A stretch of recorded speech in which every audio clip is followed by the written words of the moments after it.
از تقدیمات مجید کلابی.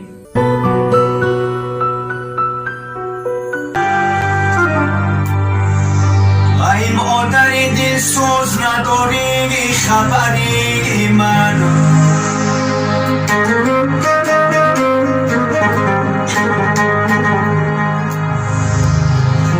ای مادر دل سوز نداری خبری مگر، گفتی تو نکردم چی مگر بسری من، در شهری مسافر نکشی جوان رو گو، یه در شهری مسافر نکشی جوان رو گو، آیا گو کی بکند قبر کی دوزد کفنی من.